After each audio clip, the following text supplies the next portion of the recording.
Miles de habitantes de la región india de Kerala miraron al cielo y lo hicieron con estupefacción. Aquella lluvia era algo totalmente La lluvia roja es un fenómeno que encontramos en el estado de Kerala, en India, y era la primera vez que la gente pudo verlo allí. Ocurrió en el año 2001, y nuestras investigaciones han demostrado que el color es generado por partículas rojas muy diminutas, que son realmente una especie de células biológicas. No encontramos ningún tipo de fuente a nivel local que pudiera generarlo, pero si hubiese venido de otra fuente, tendría que haber tenido otro tipo de comportamiento diferente en su distribución. Tenemos realmente una larga lista de fechas diferentes en las que el evento tuvo lugar.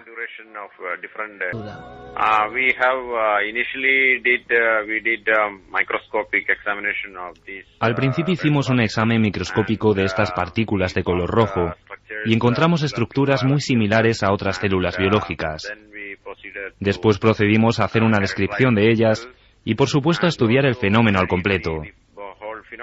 ¿Dónde ocurrió? ¿A qué hora? ¿Y cómo es su distribución temporal y geográfica? Y de todos estos estudios obtuvimos un montón de evidencias que nos llevaron a pensar que estas partículas podrían haber tenido su origen en el espacio, concretamente de la desintegración de materia en la atmósfera. Efectivamente pudo ser un caso de panspermia, donde la vida pudo venir desde el espacio a la Tierra. Todas estas hipótesis surgieron desde el principio de la investigación en el año 2001, y en el año 2006 publicamos un informe afirmando que podría proceder de una fuente extraterrestre.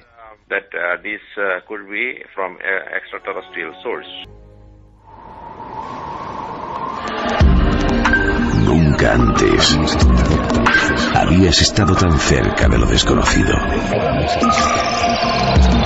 Milenio 3. Y esta noche, amigos, va a haber muchas cosas. Niños y brujería, niños brujos. ¿Os imagináis brujos de 9 y 10 años procesados por la Inquisición en España?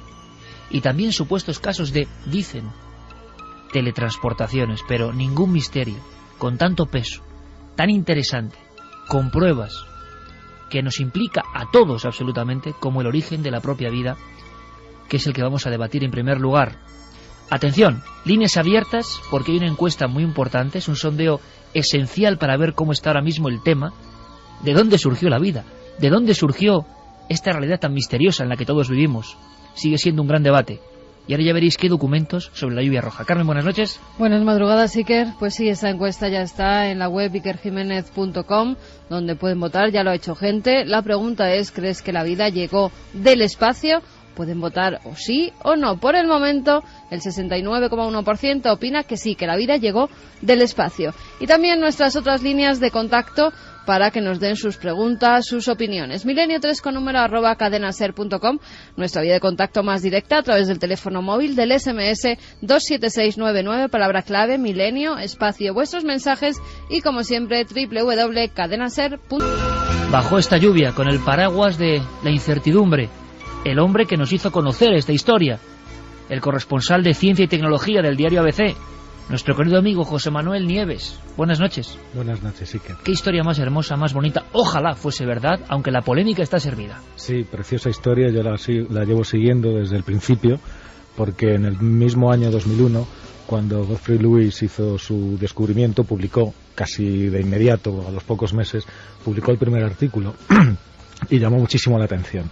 Llamó muchísimo la atención porque ¿qué era esto que había encontrado? Él mismo lo ha dicho, pero vamos a ampliar un poquito lo que él contó. Kerala es una región muy grande, es una provincia de la India y es muy grande, tiene muchos cientos de kilómetros. Entonces, esta lluvia se pudo recoger durante espacio de 2 meses, como has dicho tú, en muchos lugares, y ha calculado el propio Geoffrey Lewis que cayeron unas 50 toneladas de estas partículas rojas, que estaban por todas partes. ¿Has dicho 50 toneladas? 50.000 kilos. O sea, 50 toneladas ha calculado que es el peso, y estas son muy pequeñas, él nunca las llama células hasta mucho más tarde, hasta el año 2006 o 2007 no las empieza a llamar células, porque, claro, también has apuntado esa posibilidad. Cuando Geoffrey Lewis se encontró con esto, su vida cambió. empezó a dedicar todo su trabajo, todo su esfuerzo, toda su inteligencia a este tema y a este fenómeno, porque estaba convencido, y sigue estando 10 años después, convencido de que lo que se encontró, lo que pasó allí, fue efectivamente un caso de panspermia, es decir, de células, de esporas, de portadoras de vida llegadas de otro mundo. ¿Por qué pensaba eso? En primer lugar, lo que él encontró allí, estas células rojas externamente se parecen mucho a uno de nuestros glóbulos rojos. Es decir, son prácticamente esféricas, tienen un pequeño achatamiento dentro, no son una bolita perfecta, sino que tienen un achatamiento, y vistas al microscopio, con muchísimos aumentos, centenares de aumentos, se ve que tienen una membrana, que podría ser una membrana celular. Es mucho más gruesa que las membranas habituales que nosotros somos capaces de ver en las células, en nuestras células terrestres, digamos. Pero la sorpresa mayúscula es que en el interior de esa membrana no hay estructura genética, no hay ADN.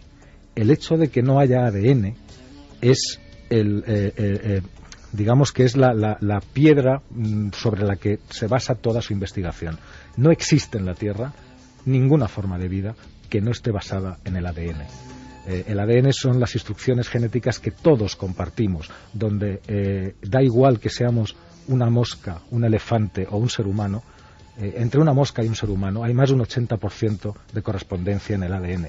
El ADN es lo que nos dice que estamos vivos. Por lo tanto, José Manuel, son algo semejante a células, pero sí, de una forma de vida completamente distinta a lo conocido hasta ahora. Hasta entonces, viendo esto, tenían una forma muy parecida a nuestros glóbulos rojos, es decir, una forma celular, clarísima, con una membrana y con un contenido en el interior. Ese contenido en el interior, subrayo otra vez, no había un núcleo celular donde hubiera información genética, no había ADN. Esto, claro, a Luis le dijo, esto es raro, de entrada ya es muy raro, vamos a seguirlo estudiando. No ha sido hasta este mismo año, en agosto, en 2010, cuando, también lo has apuntado, cuando Luis ha publicado el enésimo trabajo sobre este tema y ha conseguido que se reproduzcan estas células. Uy, pero de eso vamos a hablar ahora, José Manuel. Perfecto. Lo que está pasando con esas células, entre comillas, ahora mismo. Don Santiago Camacho, buenas noches. Buenas noches, chicas. Javier Sierra, buenas noches. Muy buenas noches. Bueno, ambos conocéis, hemos estudiado. Esto es una, voy a decir casi filosofía, que han mantenido premios Nobel, ni más ni menos. Se lleva debatiendo un siglo sobre esto, sobre si fuimos inseminados desde el espacio, sobre si realmente nosotros somos los extraterrestres, porque incluso la BBC, sobre este caso de la lluvia roja, aunque en España, excepto por los trabajos de Nieves y poquísimo más, yo creo, no ha habido apenas repercusión, pero la BBC ya ha hecho un pedazo de documental que titula Nosotros somos extraterrestres, hablando y mostrando las imágenes de estas células, o lo que sean, que son impresionantes. Pero de la panspermia se viene hablando hace mucho tiempo, y ojo, premios Nobel como Francis Crick, para luego debatir, ¿verdad? Llegó hasta un poco más allá, Javier, hasta un poco más allá, o aún mucho más allá, y habló de panspermia dirigida. Bueno, Francis Crick, que hay que recordar que fue precisamente uno de los descubridores de la espiral del ADN y que mereció premio Nobel de Medicina junto con sus colegas precisamente por ese hallazgo. Él publicó un libro en 1981 que se llamaba La vida misma, Life Itself, donde especulaba con esta posibilidad de la panspermia. Era muy sencillo su planteamiento, porque decía que en realidad esto de la panspermia no hay que verlo como algo raro, esto de que los planetas se puedan inseminar porque haya vida a bordo de meteoritos que crucen los espacios infinitos y fecunden planetas, que al fin y al cabo lo vemos dentro de la naturaleza, que la polinización de alguna manera de las plantas pues es algo a escala pequeña, muy parecido a la idea de la panspermia, pero Francis Crick llevó ese planteamiento un poco más allá. Decía que había 3 clases de posibles panspermias, y las 3 digamos que tienen una especie de enigma increscendo, ¿no? La primera sería la panspermia natural, que sería esta especie de polinización donde no intervendría ningún tipo de inteligencia. La segunda sería la panspermia dirigida, y él creaba un escenario. Decía que tal vez una civilización que estuviera viendo cómo su planeta se encuentra en estado de agonía, muriendo, decide poner fragmentos de vida a bordo de vehículos espaciales, lanzarlos al universo y con la esperanza de que algunos de esos vehículos toparan con un planeta de condiciones para la vida similares al suyo que se estaba muriendo y pudieran fertilizarlo y crear un nuevo lugar donde extender la presencia de la vida. Y la tercera era la panspermia diseñada inteligentemente. Ya no es que pongas la vida en una nave no tripulada y la mandes al espacio, sino que él especulaba con la posibilidad de ciencia ficción para sus colegas de que, por ejemplo, la vida en la Tierra hubiera sido traída directamente por esas inteligencias, que hubieran llegado a este planeta a bordo de sus vehículos espaciales hace millones de años y hubieran sembrado el planeta directamente con las semillas que traían consigo.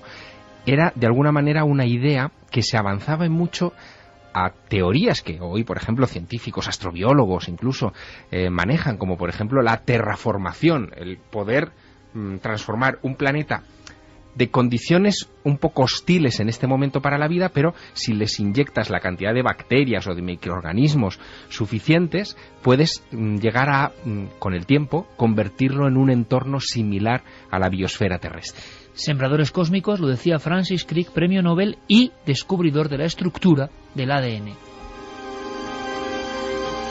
Pero evidentemente los científicos hoy tienen muchas posiciones distintas, diferentes. A ver cuál es la vuestra, la personal. Pero hablaba José Manuel Nieves de cosas que están pasando con esas células. Queremos saberlo todo, José Manuel, que hemos podido ver en ese mismo reportaje de la BBC. Se ven los botellones con el líquido rojo. Sí. Escuchad esto, por favor, ahora nos comentas, José Manuel, y yo creo que esto es para alucinar. A cierta temperatura, los estudios con esta lluvia roja de la India, con estos organismos de origen desconocido, de momento, aquí hay mucho debate, está pasando algo, está ocurriendo algo.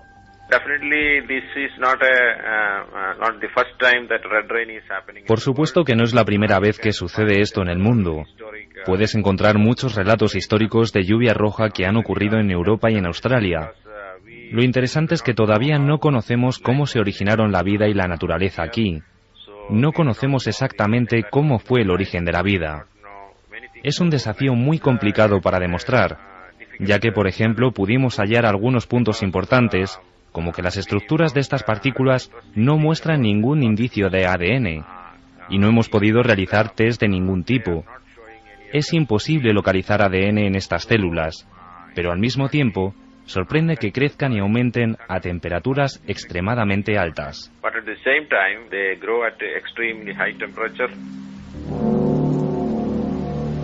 Me decía Javier Sierra, analizando este asunto, que parecía de película de ciencia ficción. En la India, en un laboratorio, José Manuel Nieves, se tienen esas muestras, unos científicos las custodian, han venido del cielo, se parecen a células pero nadie sabe qué son, y a 121 grados centígrados, si no me equivoco, pasan cosas. Incluso a más grados. A 121 de media.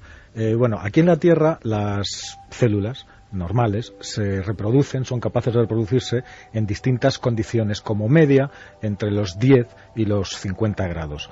Luego tenemos otra serie de organismos que hemos hablado en otros programas, que son los extremófilos, es decir, que son especializados en vivir en condiciones extremas, tanto de frío como de falta de oxígeno, como en medio de la roca, debajo del hielo, al lado de volcanes, y que son capaces de reproducirse hasta los 70 u 80 grados de temperatura.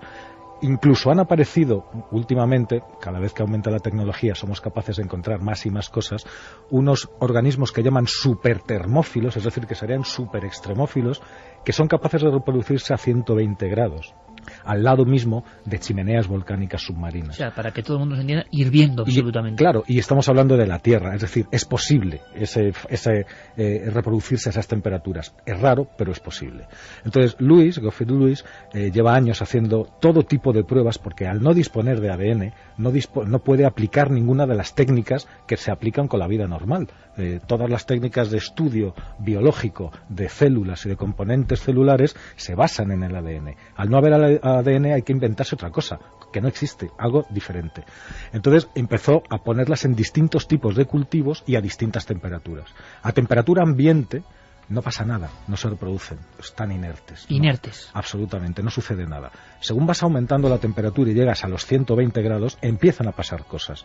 Es decir, en el interior de estas células, vamos a llamarlas ya células madre, porque son madres e hijas, empiezan a surgir como clones pequeñitos, muy chiquitines, dentro del propio cuerpo de la célula principal, y después se independizan y se multiplican. Todo eso filmado, fotografiado perfectamente. Sí, eso lo tiene Lewis absolutamente fotografiado. Claro, al no haber ADN, que es lo que dice otra corriente de los científicos, dice, esto es un fenómeno de replicación que podría ser como el de los cristales, que no tiene absolutamente nada que ver con la vida. Pero el hecho de que se produzca justamente a algunas temperaturas, y fíjate, hay un tema que no hemos dicho todavía.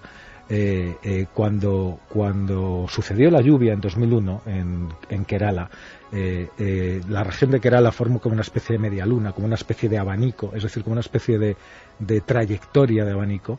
Muy pocas horas antes se había detectado la caída de un meteorito, muy pocas horas antes de empezar a producirse la lluvia. Un detalle muy importante, José Manuel, en las crónicas de la noticia se habla de que sobre Kerala, sobre toda esa zona, antes de que llegue la lluvia roja o de sangre, como se dijo, y que la gente interpretó como una cuestión de maldición divina... Signo del Kali Yuga, del final de los tiempos, ¿no? Final de los tiempos. Se oye un silbido.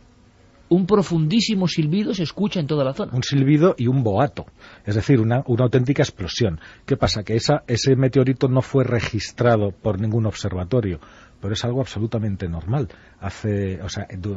Sin ir más lejos, este mismo año, y ya con un montón de ojos electrónicos observando y buscando meteoritos, ha habido 7 u 8 casos en los que se ha visto un meteorito justo en el último momento, cuando faltaban minutos para que llegara a la atmósfera terrestre. De hecho, encima de Indonesia, hace apenas unos meses, explotó uno encima de una ciudad a un par de kilómetros de altura que tenía la potencia equivalente de 3 bombas atómicas de Hiroshima.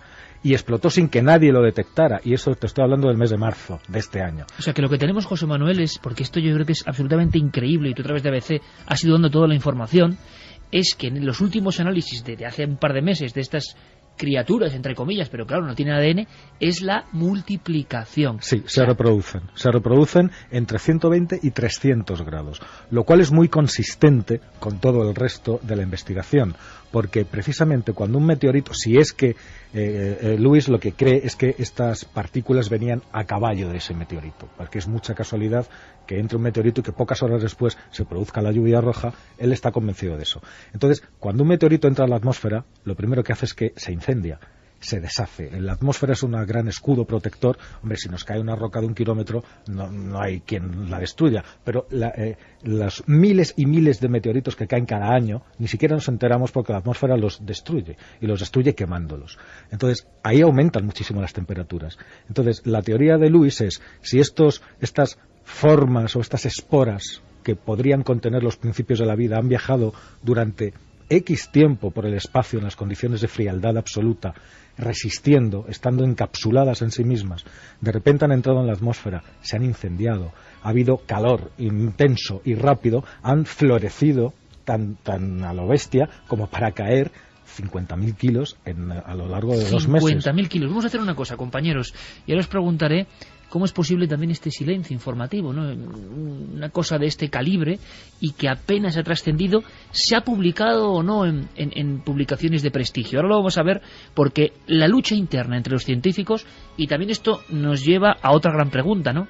El extraño, a veces espadachinesco mundo de la ciencia y las publicaciones científicas, las corrientes que son aceptadas o las que no, las adscripciones de algunos científicos que lo tienen muy crudo para ir por libre, también hay que decirlo, con un hallazgo, y no me extraña que este hombre en la India, al que agradezco especialmente cómo ha tratado nuestro equipo, a Fermín, a Carlos, en esta entrevista, que yo creo que realmente es interesante, pues tiene que verse muy en solitario, porque hemos podido entrevistar, gracias a las gestiones de José Manuel Nieves, a toda una autoridad en la materia en España. Por ejemplo, Juan Pérez Mercader, que fue director de astrobiología del Instituto de Técnica Aeroespacial, una eminencia científica, para saber qué dicen los científicos más ortodoxos de este caso de la India.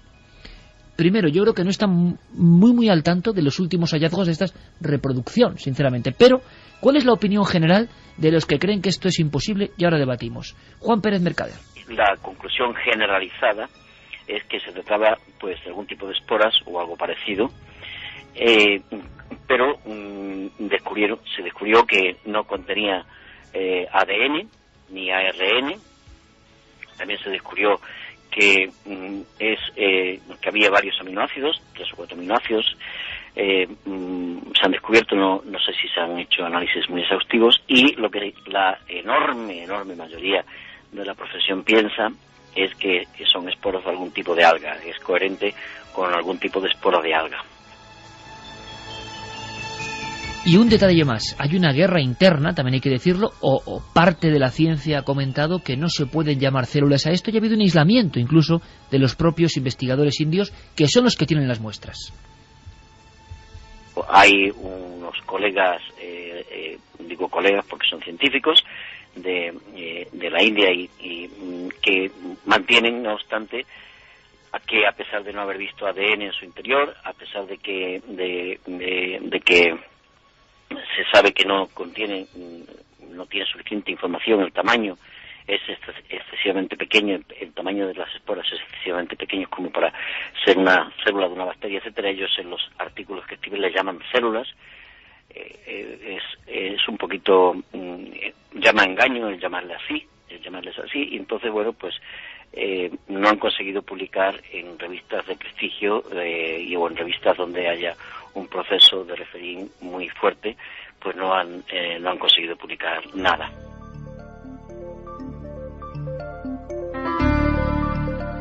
Opiniones de la ciencia más ortodoxa. Agradecemos a Juan Pérez Mercader. Sin embargo, parece que sí hay publicaciones importantes. La propia BBC mostraba algunas de ellas con los estudios de Geoffrey. Hay incluso algún artículo en Nature. Claro, entonces yo pregunto, lanzo la cuestión. ¿Cómo es posible también, Santi, que si son esporas, me imagino, será muy fácil, vamos a decirlo así, compararlas con otras esporas que hay en el mundo, y el asunto se resolvería de inmediato? Pero, en fin, hay como una amalgama de oscuridad en torno a este caso, y que tuvo un impacto realmente escaso fuera de los ámbitos científicos, y no es por periodistas como José Manuel Nieves. Apenas casi nadie conoce esta historia. Demuestra también un poco las triquiñuelas internas del mundo científico, que también las tiene. Hombre, estamos hablando de un hecho que puede confirmar una teoría muy controvertida como es la de la panspermia. Por otro lado, sí que ha habido, como muy bien ha dicho Nieves, publicaciones científicas de mucho prestigio. El propio MIT ha hecho algunos avances y de hecho reflejaba uno de los hechos más curiosos, que es el de la fluorescencia rojiza que emiten estas células, vamos a llamarlas así coloquialmente, y que coincidiría o se parecería mucho a la fluorescencia que emiten determinadas regiones del espacio donde hay nubes de polvo o de materia que no se sabe muy bien lo que son, con lo cual añade un plus de misterio al asunto. Y desde luego, en realidad, yo creo que hay la ciencia en general, y no está mal que sea así, es muy conservadora, y hechos que pueden efectivamente cambiar paradigmas de una forma muy definitiva, pues supongo que requieren demostraciones también muy sólidas para que sean admitidas generalmente. Fíjate que la teoría de la panspermia, como decía Santi, sí, es muy controvertida. Precisamente quien se ha implicado más en esta investigación también ha sido uno de los grandes adalides de la defensa de esta idea, que es Chandra Wickramasinghe, que es profesor en la Universidad de Cardiff, nada menos, y que era colaborador ya hace... ¿Está convencido de que es un episodio de panspermia? Sí, bueno, vamos a ver. Él es uno de los que acuñaron precisamente esta teoría junto con Fred Hoyle, Francis Crick, en fin, todo este pequeño colectivo de científicos que terminó aislado por sus colegas porque no creían en esta historia, y Chandra piensa que se trata de un episodio de panspermia en vivo, es decir, que hemos tenido la suerte de poder registrarlo. A mí esto, de todas maneras, me hace recordar otra cosa que tiene mucho que ver con otros temas que tocamos a menudo en Milenio 3, y es que antes de que existiera Chandra o Fred Hoyle, existían coleccionistas de anécdotas que recogían este tipo de episodios, por ejemplo, de lluvias de sangre. La existencia de lluvias de sangre, entre comillas, es milenaria. La existencia de cosas que caen del cielo, filamentos extraños que caen del cielo, también es milenaria.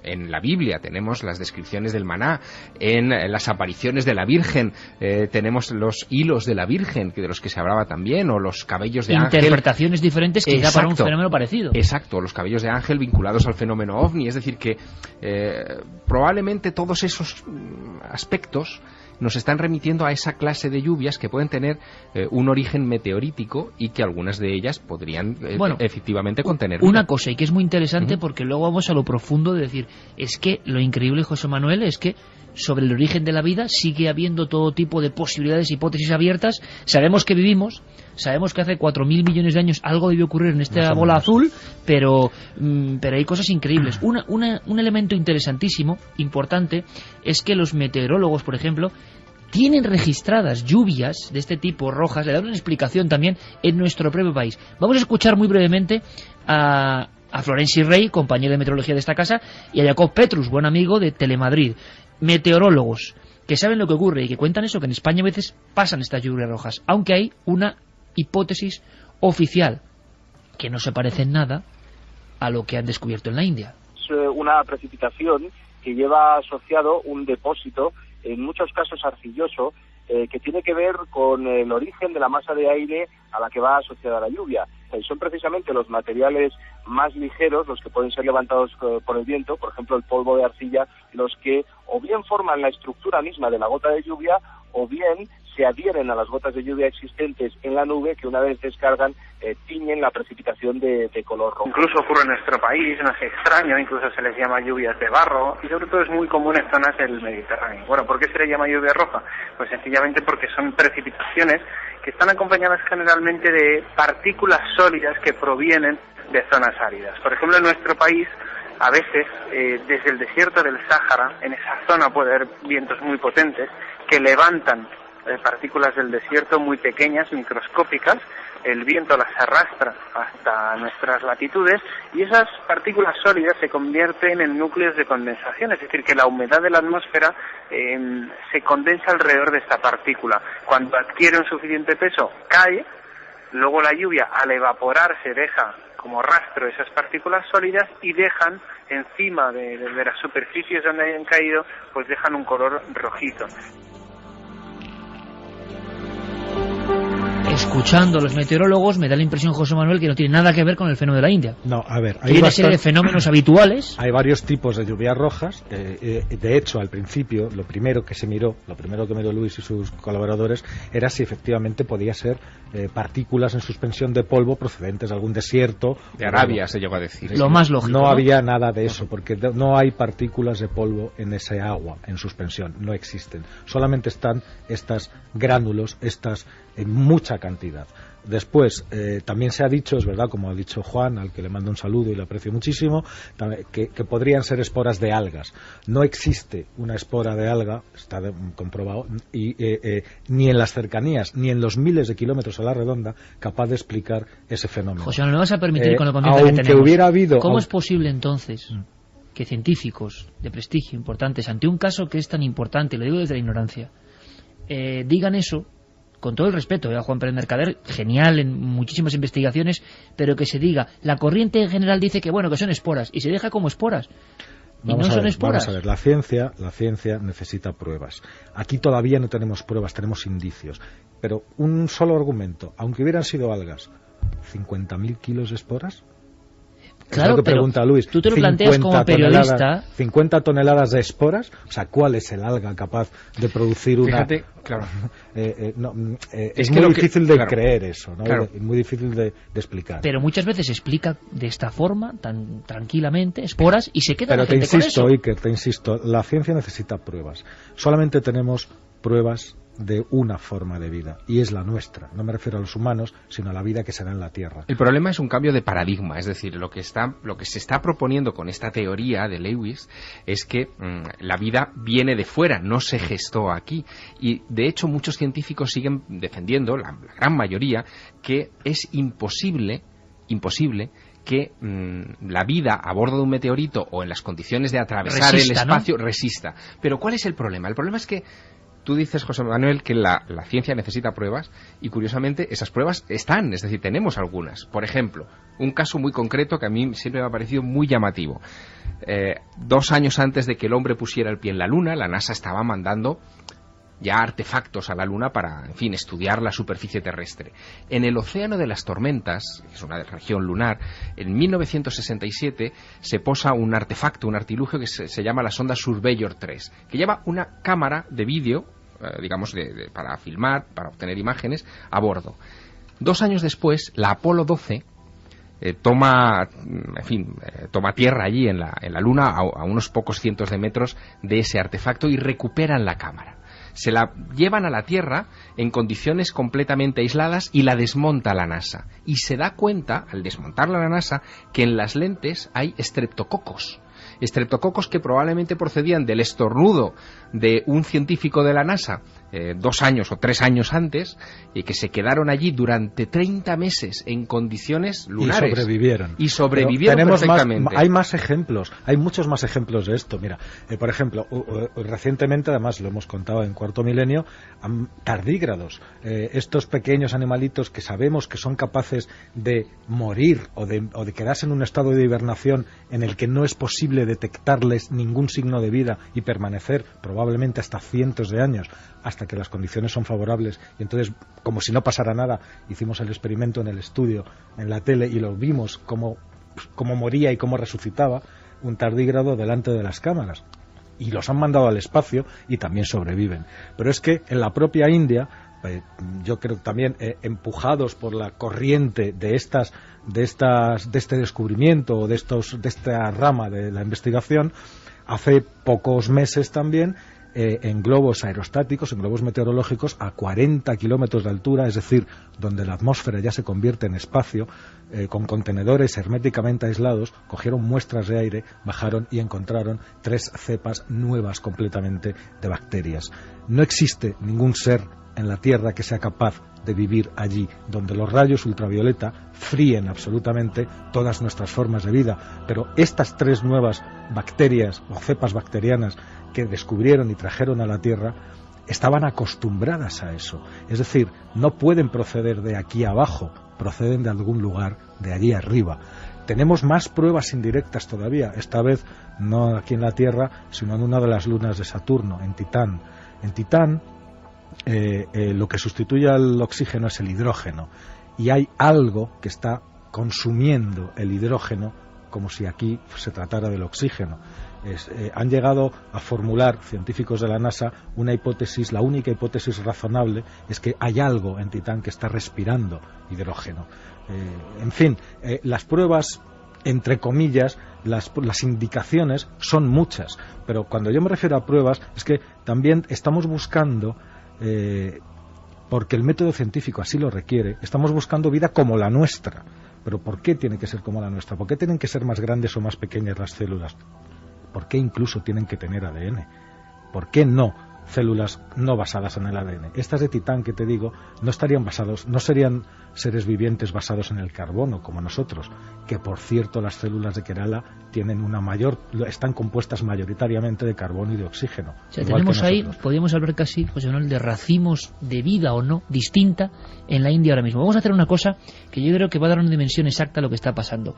Vais a escuchar a expertos del Instituto Maculay que registran la llegada de una lluvia de gelatina. Ahora mismo no nos cuentas, Carmen, porque esto ha pasado ahora mismo. O sea, quiero decir, el planeta Tierra constantemente, y ahora con las vías de información que hay, está siendo visitado por estas lluvias, por esta caída de cosas que parecen imposibles. Esto ha pasado hace nada, escuchad. No sabemos realmente lo que es. Tiene una constancia totalmente gelatinosa y exactamente es agua en una proporción de un 90% y no sabemos dónde se originó.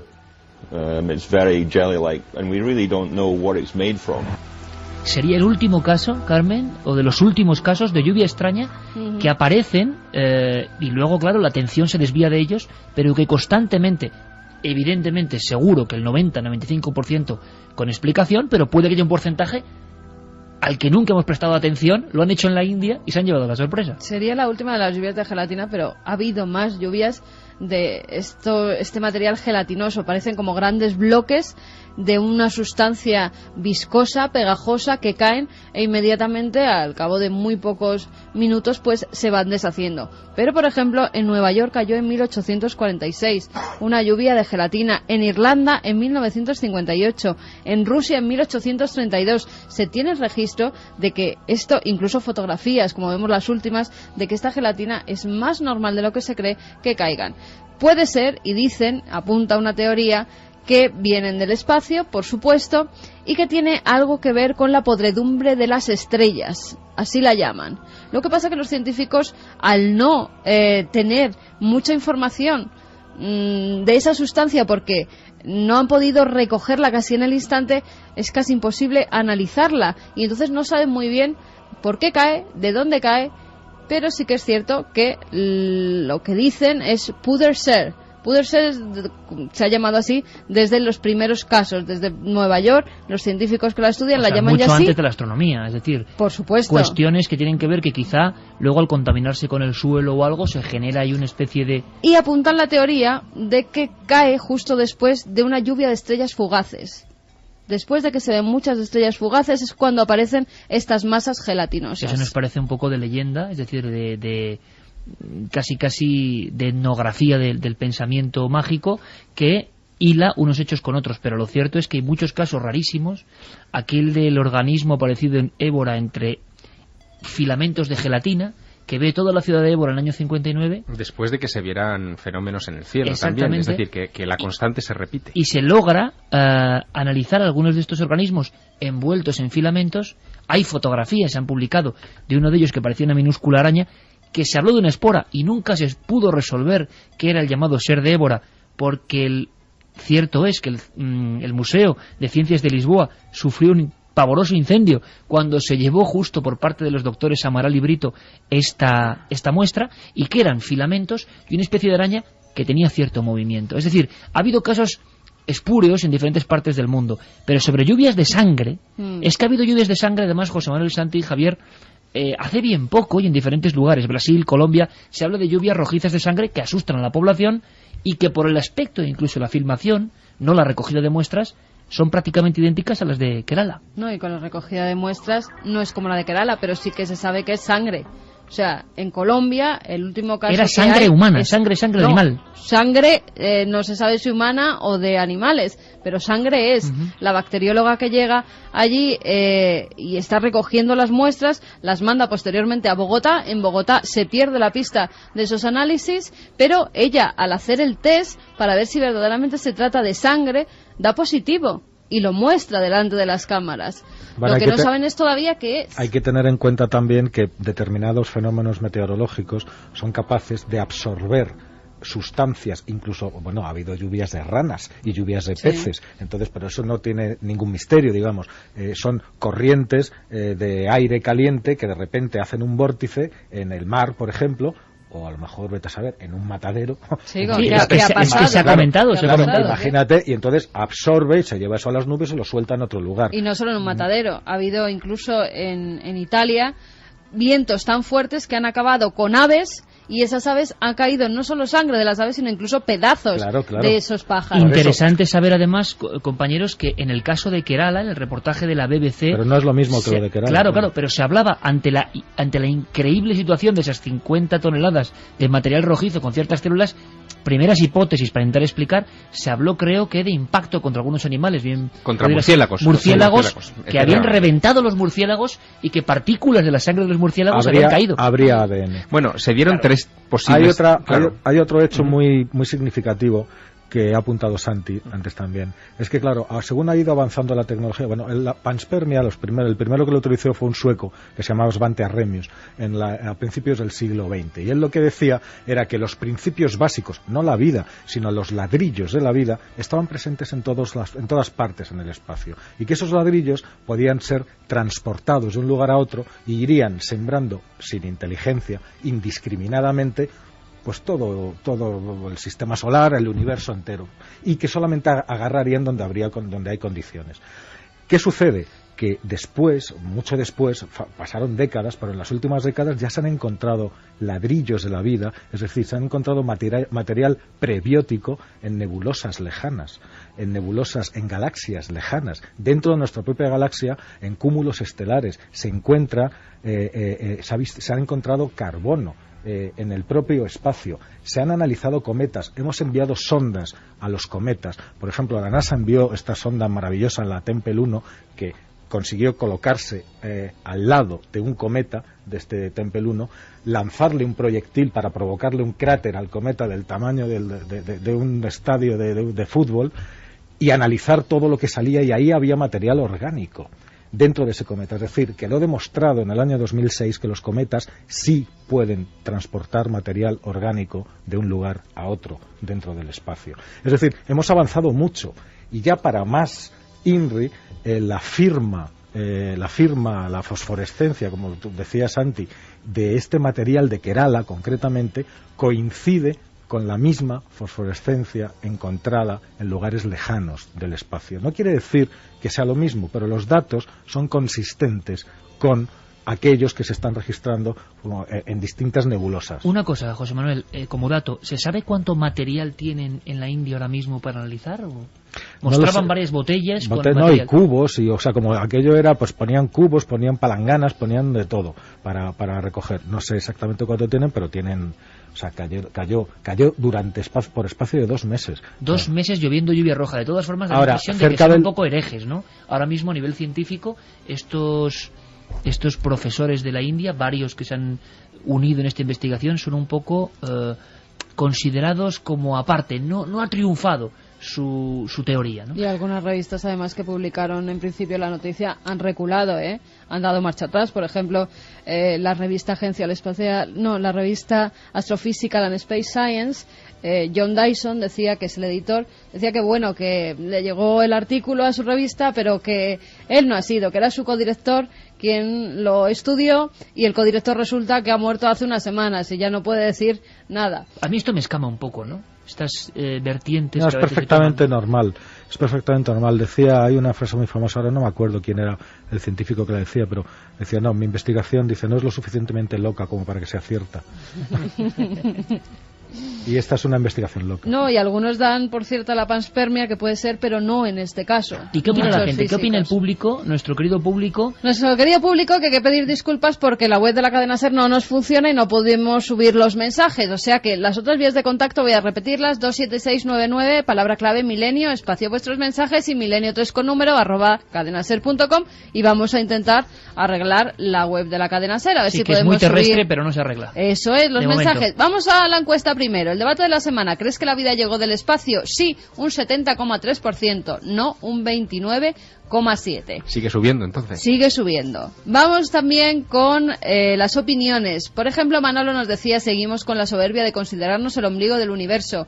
Y sí, yo voto porque venimos del espacio. Un abrazo cósmico. Fina nos dice, sabiendo que la India es la reina de las especias, ¿puede ser posible que en la condensación se hayan adherido partículas atmosféricas a esas especias? 50 toneladas de azafrán. Que se hubiera descubierto enseguida, claro. Alba desde Salamanca nos decía, hola, me parece un tema muy interesante el que tratáis esta noche. No sé si la vida llegó a la Tierra desde el espacio o no, pero eso no responde a la pregunta de cuándo y cómo se originó la vida, ¿no creéis? Interesantísima esa pregunta, porque claro, aquí tendríamos, si me permites hacer una pequeña...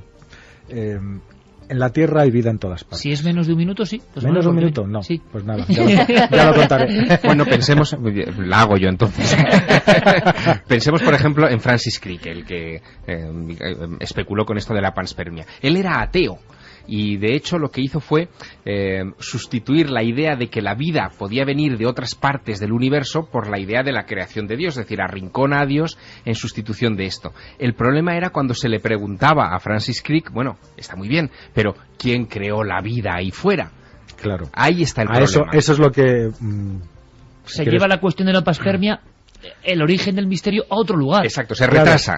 El origen de la vida, Ahí... A ver si aguantas con nosotros unos minutillos a la vuelta, sí, claro, José claro, Manuel, y por lo menos lanzamos unas cuestiones con lo que se sabe ahora mismo, Santi y Javier, de la pregunta que en el fondo subyace en todo esto de Kerala. Después nos meteremos con la brujería, con las teletransportaciones y con 1000 misterios. Pero claro, el misterio de ¿qué se sabe hoy de cómo empezó la vida? Creo que merece unos minutillos. Piensa que lo que está en juego son 2 de las 3 grandes preguntas fundamentales, que son ¿quiénes somos y de dónde venimos? Pues intentaremos responder a la vuelta, después de las noticias. 2:07. Nuestra nave radiofónica del misterio hoy sí planea por las alturas. Luego se meterá en las oscuridades antropológicas y misteriosas de la brujería. Nuestro compañero Pablo Villarrubia acaba de llegar de un congreso mítico de brujología. Ya hubo uno a principios de los 70 en nuestro país. Por vez primera se juntaban las grandes eminencias de estos asuntos para hablar y debatir sobre un tema absolutamente tabú. Pero ahora ha habido otro con resultados bien curiosos y nos interesaba una parcela estremecedora, creo yo, que es niños brujos y también niños y brujería en nuestro país. Pero sería un auténtico pecado mortal no hablar o no dejar algunas cuestiones por lo menos esbozadas en este programa, porque el asunto de la lluvia roja de Kerala, hemos podido hablar con Geoffrey Lewis, el hombre que ha hecho los estudios, el científico que ha analizado esta especie de racimos, lo llamamos con terminología periodística y no científica, de supuesta vida, o de entidades, o de microorganismos, o no sabemos cómo llamarlos, que no tienen ADN, pero que se reproducen y que cayeron del cielo, y que para muchos son un episodio de panspermia, o fecundación del espacio en vivo. Pues habéis podido escucharle, tener vuestra opinión, escuchar también a científicos que se muestran al otro lado, un asunto polémico que dará que hablar y que yo creo que es absolutamente capital. Pero todo esto tiene una cuestión de fondo. Despedíamos así la primera hora. ¿Qué se sabe a día de hoy? Puede ser interesante. Os pido por favor concreción, titulares, será material casi para otro programa, pero ¿qué se sabe hoy, ahora mismo, la ciencia qué sabe de esa gran pregunta, del origen de la vida? Algunas personas y algunos amigos pueden pensar que se ha descubierto casi todo. Más bien todo lo contrario, José Manuel. Pues hay dos grandes teorías. Una, la vida se originó dentro de la Tierra. Dos, la vida viene de fuera. El hecho de aceptar la segunda de estas hipótesis, viene de fuera, desplaza la pregunta, no la resuelve. Dice, bueno, viene de fuera, es otro problema. Luego llegó a la Tierra, pero cuando llegó a la Tierra ya existía vida. Luego, ¿dónde surgió? Los científicos no les gusta esto. Entonces, mayoritariamente optan por la primera. Pero eso nos lleva a unas conclusiones y nos lleva a unos fenómenos que ya estaban desterrados en el tiempo. Nos lleva otra vez a la teoría de la biogénesis, de la generación espontánea. Es decir, hasta el siglo XIX se pensaba que los seres superiores los había creado Dios, con lo cual nadie se preguntaba nada más, y los seres inferiores, los insectos, las arañas, los sapos, las ratas, surgían por generación espontánea, de un principio activo de la propia tierra, de la propia materia que le infundía la vida. Y nadie se preguntaba, incluso sabios como Newton creían que la vida empezaba de esa manera, nadie se lo había preguntado. Y entonces empezaron a pasar cosas. Llegó Darwin con su teoría de la evolución, llegó Pasteur con una serie maravillosa de experimentos que si quieres hablaremos de ellos en otro momento, pero se dieron cuenta de que cada ser vivo procede de un padre que era igual a él, y así generación para atrás. Solamente un razonamiento muy rápido. La Tierra está llena de vida, en todos los rincones, desde los polos hasta los volcanes, está llena de vida. Toda la vida que hay en la Tierra tiene unas características comunes y se manifiestan en unos poquitos principios químicos y en el ADN, en la estructura del ADN. Todos tenemos ADN, desde las bacterias hasta los elefantes, todo el mundo. Eso quiere decir que tenemos un origen común, porque si todos somos tan parecidos tenemos un origen común. Y si vas hacia atrás, buscas, la pregunta es, ¿cuál es ese primer organismo? El primero que pudimos decir que estaba vivo y del cual todos los demás proceden. Y aquí es donde entra la lluvia de Kerala, porque sería otro tipo de organismo. La gente se puede preguntar, ¿y por qué unas células así, tal? ¿Por qué son tan importantes? Pues porque imagínate que aquí no hubiera vida, pero sí condiciones, si esas células se arraigaran, dentro de millones de años, probablemente habría otras formas de vida completamente diferentes de las que hay. Porque si es verdad la panspermia, la que arraigó aquí en la Tierra, ese primer organismo que los científicos llaman LUCA, que es un acrónimo de Last Ultimate Common Ancestor, el último antepasado común, tiene unas características que ya son las de todos los demás seres vivos, ya es capaz de reproducirse, ya es capaz de transmitir genéticamente su información. Y a partir de ahí, las condiciones ambientales, las distintas condiciones de la presión ambiental, la humedad, la sequedad, la altura, todo eso va a hacer que esa única forma de vida se extienda y se multiplique y se diversifique en toda la vida que puebla el planeta. Lo que está clarísimo, José Manuel, es que la gran pregunta no ha sido resuelta. En y absoluto. Yo no sé si ahora mismo, Javier Santi, incluso con las nuevas tecnologías, las viejas tradiciones y opiniones, hablo de viejas tradiciones para imaginar también los cánticos, antropología ancestral de muchos pueblos de la Tierra, que en los más antiguos códigos escritos y pictóricos creen que lo mismo que creen algunos científicos. Es curioso que la Tierra vino, o la vida mejor dicho, vino de fuera. Y también, no sé si en el aspecto más conspiranoico, Santi, personas siguen o creen hoy con más fuerza que somos víctima de algún tipo de experimento interestelar, como se ha comentado en alguna ocasión, ¿no? Y no interestelar, porque evidentemente la noticia a todo el que está avisado de las novedades científicas pues le ha interesado vivamente, y los que coloquialmente denominamos conspiranoicos pues son gente que también está al tanto de estas cosas. Y una de las cosas que le quería preguntar a José Manuel, más que nada por acallar algunas voces que me han llegado en este sentido, es: ¿esto hay alguna posibilidad, por remota que fuera, de que se haya generado artificialmente en la Tierra? Es decir, ha habido gente que automáticamente ha dicho, pues es un... ¿El que la vida, dices? No, es la lluvia roja. Es decir, este tipo de partículas. Porque automáticamente también los más suspicaces han dicho, bueno, pues esto puede ser algún tipo de siembra, de experimento de guerra biológica, de vaya usted a saber qué. Yo creo que no, por una serie de razones. Primero, si haces un experimento lo haces mucho más reducido. No lo haces en una región entera, no lo haces durante 2 meses, a lo mejor lo haces una vez, no lanzas 50.000 kilos de sustancia, y además es que a nadie le ha pasado nada. O sea, no ha habido ningún tipo de consecuencia para ni los habitantes de la región. Sí, pero es interesante porque el asunto de bacterias en el aire también puede tener esa otra vertiente, ¿no? Sí, sí, o el origen de las enfermedades, que también hay teorías. Bueno, sí, respecto. ahí entramos en toda una serie de cosas y de conspiraciones o de teorías conspiranoicas, pero yo creo que en este caso no. Simplemente sucedió un hecho, sucedió una cosa rara, extraña. Alguien se tomó la molestia de ir a ver qué era. Ese alguien resulta que tiene una formación científica, le interesó tanto que no se dedica a otra cosa y que con más o menos, más bien menos, fortuna, intenta explicar aquello que él vio y que le cambió a él. Y la gran pregunta, José Manuel, sería, Javier, ¿y si este hombre tuviese razón, no? Y si esta gente con esos medios más o menos humildes, aunque científicos, pues ha sido prácticamente arrumbado por las corrientes científicas, que no dejan de ser otro misterio, ¿no? Pues mira, en el fondo Iker estaría escribiendo tan solo el prólogo de un enorme debate, porque yo creo que si nos planteamos esta noche, en vista de las evidencias de Kerala, si la vida pudo haber venido del espacio y por lo tanto todos nosotros en realidad somos extraterrestres, es decir, venimos de fuera, venimos del espacio profundo, la siguiente pregunta, el capítulo 1 de ese extraño libro, de ese extraño bestseller que seguro que todo el mundo devoraría, sería, vale, ¿y el origen de la vida inteligente? Porque ahí también tenemos otro enorme debate para desarrollar. Es decir, todo lo que está conectado con la vida, sean sus orígenes, sea la aparición del ser humano, que somos una singularidad extraordinaria con respecto al resto de criaturas vivas que pueblan este planeta. ¿Qué pasó?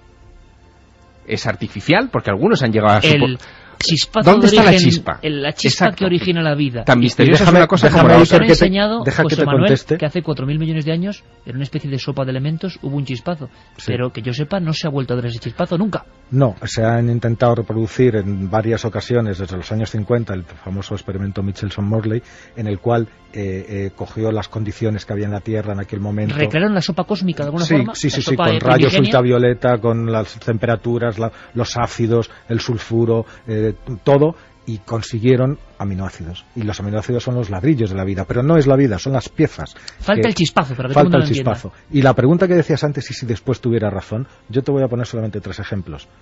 Cuando Wegener explicó su teoría de las placas continentales, de la deriva de los continentes, era un loco, que estaba solo. Cuando Galileo dijo que el Sol no estaba en el centro del universo, sino que todos la Tierra giraba alrededor del Sol, era un loco también.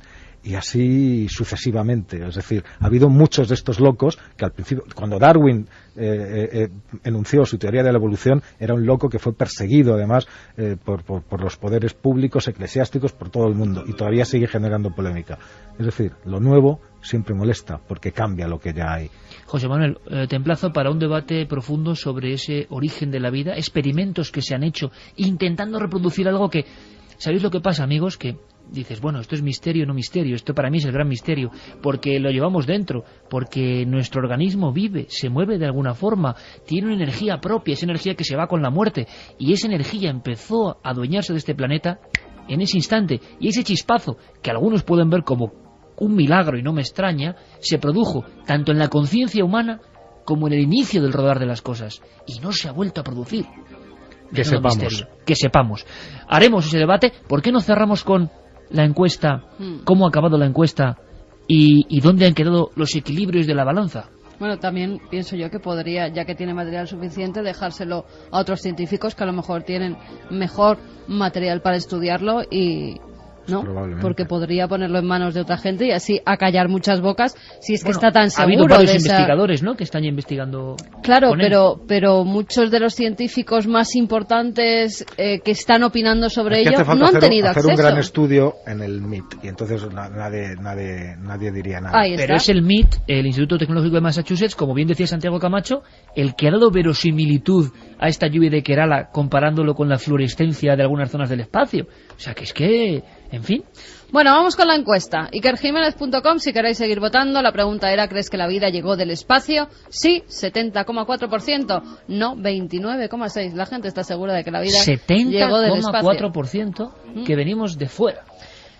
No está Nos mal. Ha escrito también desde México un doctor en biología molecular que nos decía: soy Marcos, os quería aclarar que el hecho de que se hayan encontrado cepas de especies bacterianas en capas altas de la atmósfera no quiere decir en absoluto que esas bacterias procedan desde el espacio, sino que tienen adaptaciones para que sus formas de resistencia en forma de esporas resistan las altas dosis de radiación. Ya se han descrito sistemas de reparación del ADN por fotoliasas en muchos organismos que se estimulan por la presencia de radiación ultravioleta y que reparan la dimerización de nucleótidos. El asunto es que no tienen ni ADN, ni tienen nada, ni se parecen a nada. No, a las que era. Claro, es que esa es la gran cuestión.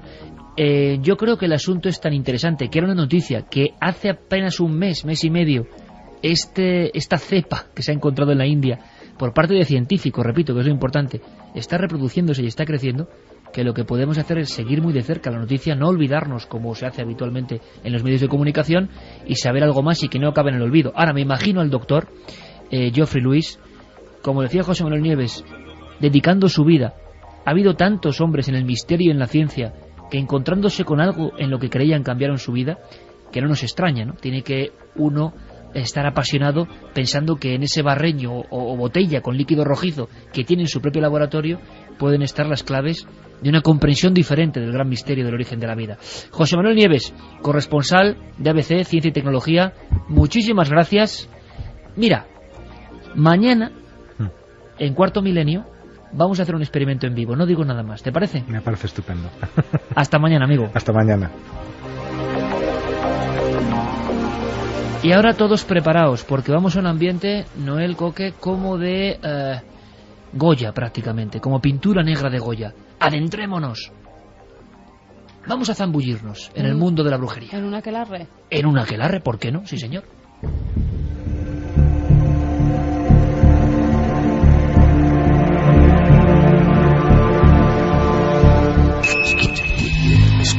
¿Quieres conocer la respuesta? Milenio 3 en la SER. 22 minutos. Pablo Villarrubia, compañero, buenas noches. Buenas noches, Iker. Tú te acuerdas también del ser de Évora, ¿verdad? Hombre, qué historia, ¿eh? Le hemos recordado figuras que parecen vivas, arácnidos misteriosos que bajan del cielo y que desaparecen después. Lo que no desaparece es la brujería como tradición. Había un congreso de brujería, de brujología, que podíamos comparar con otro mítico que vamos a recordar ahora. ¿Dónde ha sido, cómo y por qué? Te refieres al actual, ¿no, Iker? Porque el de 72, ¿no? Ya sabes, en San Sebastián, ¿no? Aquello fue realmente extraordinario. Pero hubo uno, hace poco tiempo, ahora en el mes, a principios del mes pasado, no de este mes, de junio, de noviembre, estamos en noviembre, en Navarra, en Pamplona, reeditando aquellos viejos tiempos, ¿no? Con algunos de los que participaron, ¿no? De los míticos participantes de 72, entre ellos Ángel Gari Lacruz. Mítico. Ángel Gari Lacruz, para quien no lo sabe, es para mí, por lo menos, y para muchos, uno de los más grandes estudiosos de la brujería en toda España. Este hombre que está en Huesca, en Aragón, es posiblemente la persona que más conoce el tema de posesiones demoníacas en este país, y también la historia de las brujas. Y Ángel estuvo allí presente, estuvimos hablando con él, lo veremos en breve, Iker. Pero con un montón más de especialistas también, ¿no? Con muchos más, por ejemplo, estuvo también Jesús Usanaris, que es de la Universidad de Pamplona, de Navarra. Es una persona también que nos reveló algunos aspectos muy interesantes de la brujería, especialmente en Navarra, estamos hablando de esa región Navarra, y también otros presentes. Bueno, uno de los más espectaculares, digamos, en cuanto a su historia personal, es Gustav Henningsen. Este hombre es danés y estuvo durante muchos años estudiando los célebres procesos de Logroño de 1610-1611. Está ya una persona mayor, estuvo allí siendo homenajeado también en Zugarramurdi, donde el sábado se le hizo un homenaje, ¿no?, por su larga trayectoria en el estudio de las brujas en España. O sea, que la brujería como tema tabú, pero que interesa y que es parte de nuestra historia, ha sido homenajeada. Muchas veces hemos visto, y sobre todo, amigos, si os gusta aquello de la pesca o caza y captura de viejos libros, ¿verdad, Javier? Uno negro con un demonio con la cara azul y que pone brujología. Y eso fue como un congreso en San Sebastián. Claro, que hizo correr ríos de tinta, que por vez primera se hablaba de esto a las claras todavía en tiempos del franquismo. ¿Qué sabemos de aquel congreso? Pues sabemos que se celebró el 21, 22 y 23 de septiembre de 1972. Era el primer Congreso Nacional de Brujología y había muchos ponentes. Además, bueno, algunos ya no están entre nosotros, pero nos han dejado grandes obras sobre brujería, como era don Julio Caro Baroja, que en aquella ocasión dio una conferencia hablando sobre brujería. Es más, su conferencia decía arquetipos y modelos en relación con la historia de la brujería. También hacía mención antes a don Ángel Gari Lacruz, que ya estuvo pues en esa congreso. ocasión él es catedrático de la Facultad de Zaragoza y hizo una ponencia sobre la brujería en el Alto Aragón en la primera mitad del siglo XVIII. No sé en esta ocasión sobre qué ha hablado, pero de todas estas ponencias, que hubo muchas durante estos 3 días, además tuvo una gran repercusión tanto en los medios de comunicación y a favor y en contra, como a nivel mundial, porque incluso ponían los diarios, tengo los diarios de la época aquí, querían fletar aviones desde distintos países para venir a escuchar las conferencias de brujología a San Sebastián. Y no me extraña, compañeros, por una cosa, porque la brujería ha estado unida a la leyenda negra de nuestro país. Injusta leyenda negra, pero claro que hubo brujería. Goya dibujó como nadie, por ejemplo, algunos aspectos de la brujería de lo más tabú, de lo más desconocido dentro de lo desconocido. Y oye, vuelve a darte cuenta de una cosa, estamos hablando del norte de España, Goya aragonés, Ángel Gari aragonés. ¿Y tú aragonés? Bueno, pero en mi caso, pero sobre todo es porque en toda esa zona de Aragón, Navarra, es donde se concentra el mayor número de casos investigados, y de hecho este congreso en que ha podido estar Pablo Villarrubia se ha celebrado en estas fechas por una razón muy especial, porque es el 400 aniversario de los autos de fe de Logroño. Exacto. Contra las brujas de Zugarramurdi, ¿no? El famoso asunto de las brujas de Zugarramurdi. Mira, Javier, yo pienso que de Zugarramurdi se ha hablado tanto y es tan conocido que sería absurdo dar más pinceladas por ser el episodio más refrendado. Pero sin embargo, nuestra motivación, sobre todo la de Pablo, y me parece algo muy interesante, es fijarnos en aspectos de la brujería que casi nadie ha tocado o casi nadie ha contado. Por ejemplo, se sabe que las brujas utilizaban cuerpos de niños. Eso es cierto. Y el bucle terrible con la actualidad es que, ¿os acordáis que Javi Pérez Campos, nuestro compañero, nos hablaba hace poco de Luke Crocs y de comercio de fetos en Tailandia? Han aparecido 2.000 fetos en Tailandia. En un templo. 2.000 fetos de niños en Tailandia, que nos ha dejado el tema, luego comentaremos algo escalofriante. Además, las fotos son... brujería moderna, de alguna forma. Bueno, luego lo comentamos en la tercera hora. Luego lo comentamos, porque hay mucho que discutir ahí. Pero el asunto es que Goya dibujaba a las brujas, en sus pinturas negras, con sartas de fetos de niños como elementos que se empleaban. Goya no inventaba nada, ni ninguno de sus seguidores posteriores, sino que era una brujería real. Pero, ¿y los niños brujos? Sin duda es de lo que menos se ha publicado, de lo que menos se ha hablado. Niños brujos. Vamos a ir vagando por algunos documentos interesantísimos. Tenemos a Inés Sainz, especialista en etnografía y antropología de lo que es la zona de Tierra Estella. Exacto. Acudiendo directamente a legajos. Yo solo os pido, amigos, que escuchéis, todos los que estáis ahí, Vamos del espacio, de la lluvia de Kerala, a historias de nuestra historia, pero que ponen los pelos de punta, porque hay que irse a ese siglo XVII y entender un poco. Los niños, no solo como denunciantes en juicios, sino como brujos y a veces como víctimas. ¿Os imagináis brujas de 13 años condenadas?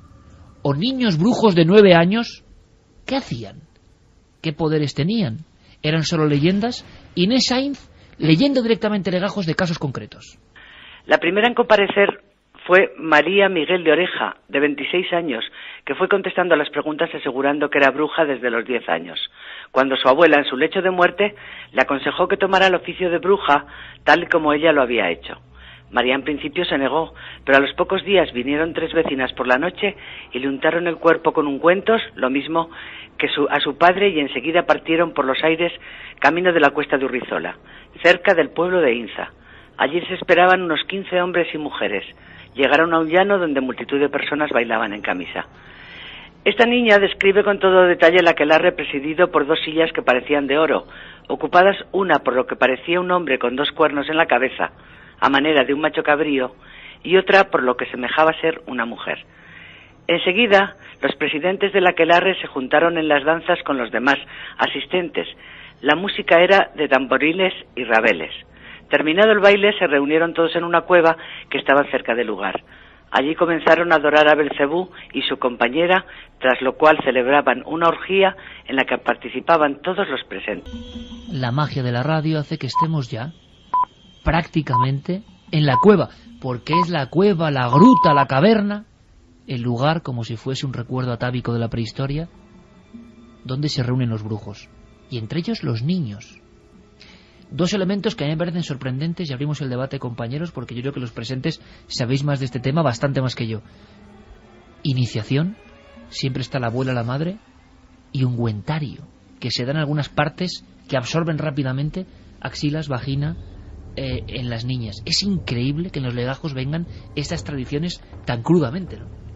Bueno, lo que habría que estudiar es la mezcla de, los diversos orígenes de todas estas creencias. Muchas tenían que ver no con la brujería en el sentido diabólico del término, sino con el sentido, por ejemplo, de las curanderas, de la gente de las herboleras, también como se las llamaba, que manejaban ese tipo de ungüentos para la sanación de la comunidad. La bruja cumplía aquí parece algo muy oscuro, una labor social. El demonio y su compañera. Claro, pero fíjate, también hay 2 elementos a tener en cuenta. Uno, y fundamental, es cómo se arrancaron esas confesiones. Es decir, porque estamos hablando de... Con tormento casi exacto, todas. Con tormentos casi todas, donde la persona que está siendo acusada termina contando lo que el inquisidor quiere escuchar. Y segundo, la cultura que estaban generando los propios inquisidores al predicar desde los púlpitos sobre las cuestiones relacionadas con el diablo, que iban impregnando la mentalidad de aquella gente, ¿no? Efectivamente. Pensemos que la única fuente de información exógena a los pueblos en los que vivían muchas de estas personas eran precisamente los predicadores, que llegaban con historias fabulosas sobre diablos, sobre posesiones, exorcismos, les leían partes de la Biblia donde se hablaba de este tipo de cosas, y aquello generaba un caldo de cultivo intelectual, mental, en aquella gente que, en fin, terminaban imaginando muchas cosas. Porque se repite en varias ocasiones. Yo os lanzo una pregunta como oyente, en este caso como oyente, como persona, como las cientos de miles de personas que están al otro lado, si no más. Santi, por ejemplo, o cualquiera de vosotros, compañeros, se habla, a mí me ha dado mucho miedo, sinceramente, porque yo soy un gran admirador de Goya. Hay un cuadro que es excepcional, que es el aquelarre, y sale el macho cabrío, que es la oscuridad más oscura creada en la pintura en la historia. Es una oscuridad que uno, sí, justo, lo tiene Carmen en la mano, porque sorteamos precisamente, entre los participantes, historia de la brujería en España. Esta noche lo sorteamos, y viene el macho cabrío ahí de Goya. Es una especie de silueta, no hace falta más, con unos tonos tan oscuros que parecen el abismo. Bueno, pues al otro lado del cuadro, y hay que ir al Prado para verlo, hay una mujer igual de oscura que siempre se ha pensado que era una iniciada. Pero es curioso que muchos de los relatos que ha recogido Pablo de este congreso y de expertos y de legajos aparece como una compañera del diablo. Me parece realmente sugerente. No sé quién es. No sé quién es. Siempre se ha relacionado a la bruja con el diablo. Y ¿pero siempre... qué sería? ¿Una bruja mayor, por lo tanto, que acompaña al diablo? No, en los aquelarres tenía que haber una novia del diablo. La novia del diablo además tenía que tener determinadas características. Por ejemplo, no podía ser una niña. Tenía que tener cumplidos los 33 años. No sé exactamente... Una anciana casi. La de Cristo. Efectivamente. La de Cristo. Aunque esa bruja anciana podía llevar a niñas para que mantuvieran relaciones sexuales con el macho cabrío. Pero digamos que en calidad de concubinas. O sea, la esposa del diablo, la que se desposaba simbólicamente, tenía que ser una mujer con unas características determinadas, por ejemplo, la edad. La novia del diablo, una novia, figura. Efectivamente, que era una figura en la liturgia de la aquelarre, era una figura central. Por otra parte, la presencia de niños tampoco es extraña. Pensemos que en todas las ceremonias paganas, y el aquelarre es un resto y es un vestigio de ceremonias paganas, desde las de Roma, las lupercales, etcétera, etcétera, hasta las de los celtas, etcétera, la iniciación de los niños en los festivales paganos era un momento, era una de las funciones del festival, la iniciación tanto mistérica en los misterios de la edad adulta, como en algunas culturas la iniciación sexual. Con lo cual, la presencia de niños en el aquelarre como vestigio de ceremonia pagana tampoco es extraña. Un dato más. Vamos a escuchar de nuevo a Inés Sainz, porque estos niños, ahora nos cuentas, Pablo, estos niños, imbuidos por el delirio colectivo, la psicosis de diabolismo, o creyendo realmente lo que hacían, por los legajos y documentos, llegaron a ser niños brujos asesinos en muchas ocasiones. Y un día a María y otra bruja se les ocurrió que podían ahogar a una criatura de pocos meses. Su inspirador, el demonio, se le apareció en ese instante vestido de negro y con cuernos, animándolas a llevar a cabo tan perversa acción. Así lo contó la misma María en el tribunal. Encendieron un pedazo de hueso de criatura que habían tomado de la cueva del aquelarre y la pusieron junto a la cama donde estaban acostados los padres de la criatura, para que ni ellos ni nadie de la casa se despertase mientras llevaban a cabo el asesinato. Y estando todos dormidos, echaron las manos a la garganta del pequeño y lo ahogaron. Hecho esto, volvieron a sus casas volando. La cueva de Belcebú dicen que estaba repleta de huesos de niño y que eran usados como antorchas para alumbrar todo el recinto.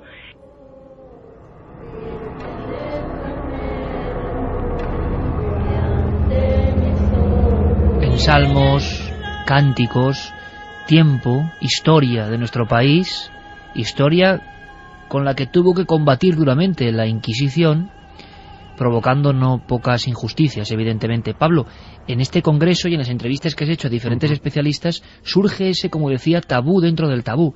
Niños, muchos procesos contra niños en la brujería española.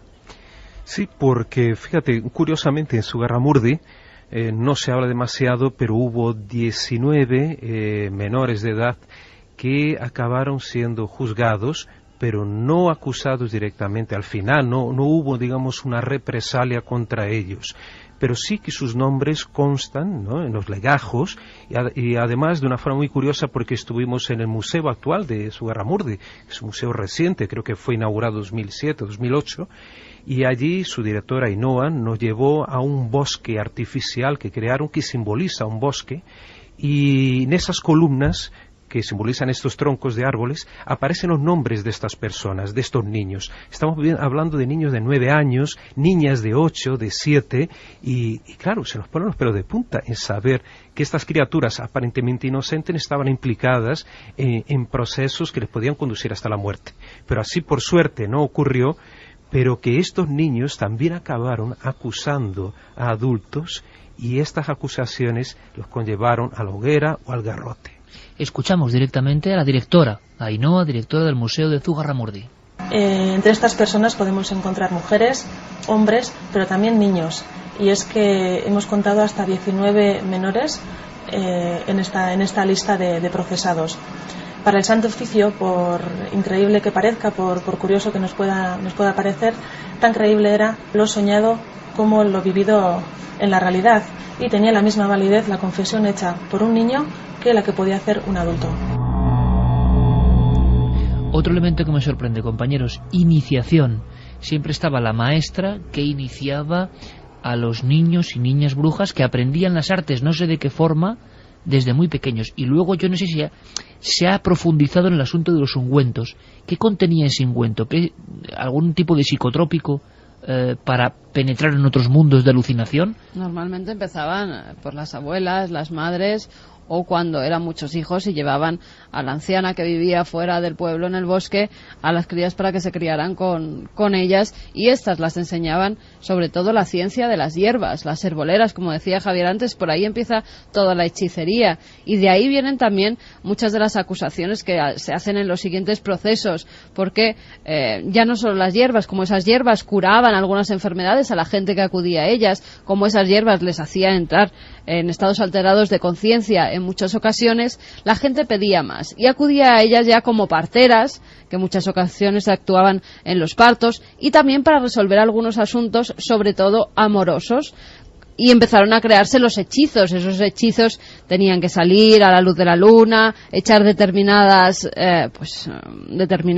ingredientes en una olla. Lo que se ve en las películas, lo clásico, era verdad, pero era verdad porque hacían con las hierbas que ya se iban recolectando de los bosques. Eso acaba en los aquelarres, porque en esos estados alterados de conciencia, que es verdad, se untaban determinadas cosas que hacían que pareciera que volaban, o ellas creían que volaban, que veían figuras como el macho cabrío, figuras oscuras que en ocasiones las asustaban. Pero entonces todo el mundo, incluidos los niños, al declarar, estaban en esa especie de nubilación, eran solo invenciones. ¿Realmente en los aquelarres se ha tenido constancia de que participasen, por ejemplo, niños, que nos parece algo realmente poderoso? Es posible, Iker, según por lo menos lo que nos cuentan las personas. Claro, los testimonios, los legajos históricos que tenemos que ver que están escritos por inquisidores, la mayor parte de ellos, y pueden ser muy parciales, y pueden mostrar solo la tendencia que ellos tenían en querer acusar esta gente.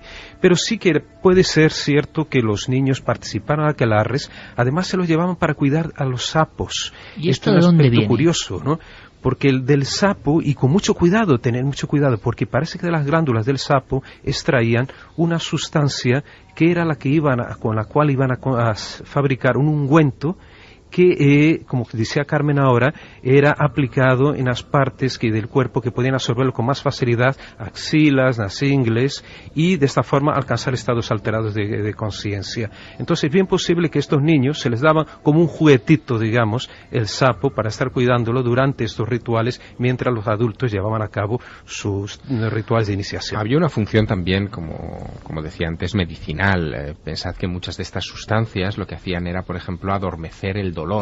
En un momento en el que hay que entender que no existía una sanidad como la nuestra, donde cuando se hacía una operación quirúrgica de algún tipo de tratamiento duro con el cuerpo, se hacía sin anestesias de ninguna clase, y esta gente tenía el secreto de poder adormecer a la persona, de poder hacer que determinadas partes del cuerpo no sufrieran dolor, no sintieran, y eso era considerado mágico, sobrenatural, porque ¿cómo podías hacer que, por ejemplo, una mujer dando a luz no tuviera tantos dolores de parto como una mujer que no fuera atendida por una de estas brujas? Y de ahí vienen las primeras acusaciones sobre brujería. Exacto. Porque creían que verdaderamente utilizaban la magia, si no, no era posible, no tenían la conciencia de que las plantas tienen esas propiedades de adormecer. Pero fíjate, hay casos en los que se recoge, y Julio Caro Baroja, del que hablábamos antes, recoge un caso de una niña de 8 años, se llama Catalina de Guesala, y apunta que ella y sus padres participaban en aquelarres, con lo cual ya estamos viendo que en los legajos hay apuntes de que los niños iban a esos aquelarres, y no solo que iban, sino que participaban. No solamente Catalina de Guesala, hay otros niños en los que se refleja que participaban no en lo que es el baile y la orgía, en la orgía, que tenían relaciones sexuales con lo que ellos decían que era el macho cabrío, que era el mismo demonio, con lo cual estamos en unos ritos un tanto extraordinarios donde se utilizaban a los niños también, algunas veces para que mantuvieran relaciones sexuales y otras veces como víctimas de ese macho cabrío, porque también se tiene constancia de que algunos fueron sacrificados. En una época de represión sexual tremenda en nuestro país, con una presión de la propia Inquisición muy dura, y que parecía que esto era como una especie de catarsis en la que entraban algunas personas de forma clandestina, daban rienda suelta a sus represiones muy atadas, y se convirtió todo eso en energía increíble. Escuchad esta historia porque esta también es increíble. Ainhoa Aguirre, directora del Museo de Zugarramurdi, exactamente, nos habla de Vera de Vidasoa, un lugar en esa comarca maravillosa de la Navarra del Norte, donde hubo tal miedo a las brujas, al diabolismo, a la creencia física, en esas figuras siempre enlutadas que representaban al demonio, que hubo que capturar a los niños, guardarlos en ciertos sitios y llenarlos de sortilegios para cubrirlos ante el mal. Hay documentos que revelan que el por entonces vicario de Vera, don Lorenzo Huarte, también trabajó con empeño para liberar a la población veratarra de esta plaga de brujos. Este hombre cada noche acogía a los niños y niñas del pueblo para dormir en la iglesia, mientras él pasaba toda la noche rezando. ¿Con qué fin? Bueno, pues buscando un poco que no vinieran esos seguidores del maligno, esos brujos, a secuestrar a los niños. Cada noche escribía un rezo en un papel, lo colocaba en la habitación donde dormían estos niños, colocaba además un trozo de pan, hierbas bendecidas, agua bendita también, un crucifijo y una vela, y obligaba a los niños a santiguarse antes y después de dormir. Pero al parecer, aun tomando todas estas precauciones, los niños cada mañana cuando se despertaban decían haber participado en un aquelarre. ¿Y por qué esos niños decían eso? Hay que imaginar la escena de esos lugares de reclusión de niños. Recordamos, Carmen, que tenemos un sorteo de esos libros que tienen que ver justo con la brujería y que aparece el macho cabrío de Goya en la portada, a pesar de que las vías de contacto ya andan un poco embrujadas también. Sí, andan un poco embrujadillas. Parece que han tenido algún tipo de sortilegio. Un aquelarre digital han tenido. Bueno, pero nos pueden seguir escribiendo a través de Milenio3 con número @cadenaser.com o 27699, palabra clave Milenio, espacio y vuestros mensajes. Vamos a sortear 3 ejemplares de Historia de la Brujería en España de Josep Pérez y que ha sido publicado por Espasa. Pablo, estuviste en este lugar, en Vera de Bidasoa, en este lugar de reclusión para proteger a decenas de niños de la brujería. La escena la coge un guionista de cine y no hay quien la crea. Sí, la verdad es que el lugar es plenamente mágico. La iglesia está allí, claro, algo modificada, pero cuando vi que era detrás de aquellas paredes se escondían aquellos niños, o los escondían el párroco, ¿no?, de Vera de Bidasoa, realmente estremecí. Dije, bueno, en este lugar estuvo este hombre esparciéndoles agua bendita, ¿no?, por la noche. Y además, como un exorcismo común, de alguna forma, por si acaso. Eso es lo curioso, ¿no?, que estamos hablando en 1610 de prácticamente una ceremonia de exorcismo. Si llevaba la estola, llevaba todo el aparataje, ¿no?, que se emplea para este tipo, ¿no?, de exorcismo realmente, ¿no?, de expulsar al demonio. Pero había otro detalle curioso, que los brujos decían que por la noche se acercaban a las ventanas de la iglesia o incluso subían por el tejado para intentar ver qué estaba sucediendo y sacar a los niños de allí y llevarlos a los aquelarres. Pero claro, ante las acciones, ¿no?, del cura, ¿no?, de expulsar, ¿no?, todas esas criaturas malévolas, ellos no podían entrar, no conseguían entrar estos brujos y los niños se quedaban allí. Pero lo curioso que contaba Ainhoa es que justamente, aún estando allí, los niños decían que habían estado en aquelarre como si hubieran sido teletransportados, ¿no? Una imagen del shock emocional que se vivía a nivel global en España de aquel tiempo, y yo no sé si tenéis datos, compañeros, si hay una similitud con lo que ocurrió en otros países de Europa en aquel momento, porque los datos que tenemos, los que no sabemos del asunto, es que en Alemania, en el Reino Unido, en el norte de Europa, las quemas incluso de niños, nos hemos llevado la mala fama los españoles como siempre, pero fueron multiplicadas por 10, con una represión muchísimo más brutal, y ahí sí que hubo muchos procesos incluso más crueles que los que hay en España contra niños brujos. Incluso en Portugal hubo muchos más casos, en Portugal y en las colonias portuguesas. En Brasil, por ejemplo, la Inquisición actuó de una manera terrible, ¿no? Tenemos casos, por ejemplo, investigados en Bahía, realmente de quema de personas, que quemaron personas en Salvador de Bahía. Eso es inconcebible. O incluso en Goa, en la India, que fue brutal la represión. Hubo estudios de franceses, de investigadores franceses, mostrando, digamos, el desbarajuste, una cantidad exorbitada de personas que fueron condenadas en Goa, en esa antigua colonia portuguesa en India. Y eso es muy poco conocido. Claro, la leyenda negra se cebó sobre España, pero en Francia, como has dicho, o incluso en Alemania, los números eran muy superiores a lo que es de aquí. Y además, el famoso Magium Maleficarum, ¿no?, el famoso libro no fue escrito aquí en España, sino fue escrito, si no me equivoco, en Inglaterra. O sea, fueron los mismos ingleses que provocaron una de las mayores atrocidades de la historia, usando un libro para acusar a las brujas o para detectar dónde estaban estas brujas. Sí, porque por ese libro todos hubieran sido brujos, vamos, era sensacional. Además, fíjate lo que decía antes Pablo sobre sobre el miedo que tenían las madres, los familiares a que las brujas, los brujos se llevaran a los niños por las chimeneas. Bueno, pues en gran parte del norte de España todavía sigue habiendo en las chimeneas de muchas casas las atrapabrujas. Era una especie de cono que se ponía encima de las chimeneas para que así los brujos y brujas no pudieran entrar y llevarse a los niños. Pero hubo más procesos en España a brujas que creían que se llevaban a los niños. Hay uno que es en 1591 en Casar de Talamanca. Se enjuicia a Catalina Mateo, a Juana Izquierdo y a Olaya Sobrino. Estas tres mujeres, la gente las empieza a acusar de que por las noches entran en las casas, arrebatan a los niños y hacen con ellos pues verdaderos rituales, incluso ungüentos. Llegan a decir que los utilizan para hacer sacamantecas de la época. Exactamente. Y fíjate, no lo pueden demostrar en ninguno de los casos. La sentencia se queda en una adjuración de levi, unos cuantos latigazos, 200 latigazos a cada una, pero sí que es cierto que ellas declaran, después de ser atormentadas por gente del Santo Oficio, después de someterlas a torturas, ellas dicen que sí, que entraban, que volaban por los aires, entraban en una casa, ponían dormideras debajo de las almohadas de los padres, sacaban a las criaturas y los mataban con violencia. En algunos casos incluso llegaron a decir que sacaron de la cama a un niño al cual le tiraron todas tres de su miembro hasta que éste murió. En el caso de la adolescente catalana Magdalena Duer, que muchos dan, en todo Internet aparece como sacrificada por el Santo Oficio, última bruja quemada por el Santo Oficio, y yo creo que por la investigación que estamos haciendo no está tan claro, pero sí que interviene en un proceso donde sacan a otro niño el hígado con las propias uñas, ellas, según los legajos,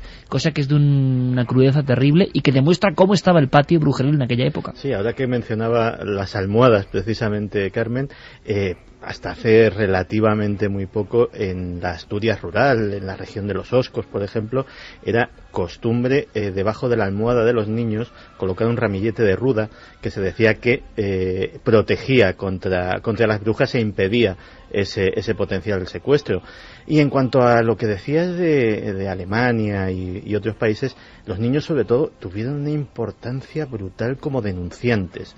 Es decir, pero con una proporción que no nos podemos ni imaginar, posiblemente cercana al 50% de los procesos efectivos que llevaron a quemar a alguien en esos países. Un dato, Santi, creo que hay 1.400 niños declarantes que envían gente a la hoguera en nuestro país solo en el siglo XVII. Sí, sí, porque además los inquisidores, especialmente curiosamente los inquisidores protestantes, tenían especial maña para acceder a los niños de sus catequesis, etcétera, etcétera, y sonsacarles y conducirles realmente hacia donde ellos querían, que era hacia una confesión de que fulanito o menganito había llevado a cabo prácticas brujeriles en su presencia, ¿no? Con lo cual la importancia como denunciantes es tremenda. ¿Os imagináis brujas y brujos de 9 años? Es que esto es un poco fuerte. Pues aparecen en los legajos oficiales que nos lee y nos cuenta Inés Sainz. Entre los presos había 2 niñas de 9 y 10 años, las hermanas Mari Joan y Miguela del Chorro, sometidas al mismo trato que los demás. Miguela falleció en la cárcel y no pudo acogerse a la libertad condicional obtenida por varios presos, alegando estar todos enfermos y en peligro de muerte. También en Pamplona declaró una niña de 12 años del pueblo de Aldaz, en el Valle de la Rauz. Su madre le había adoctrinado en materia de brujería y conocía muy bien a los brujos de Inza porque, según decía, tienen una señal como de sapo en el ojo, y dijo que su madre le aplicaba hierbas de adormidera recogidas en el monte de Aralar.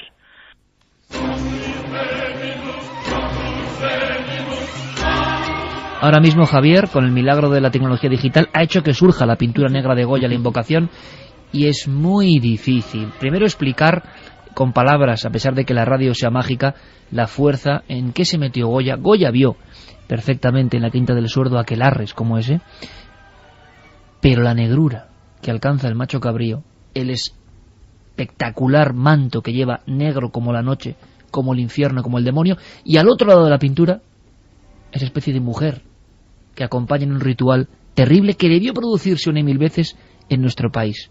Niñas de 9 y 10 años presos, Pablo.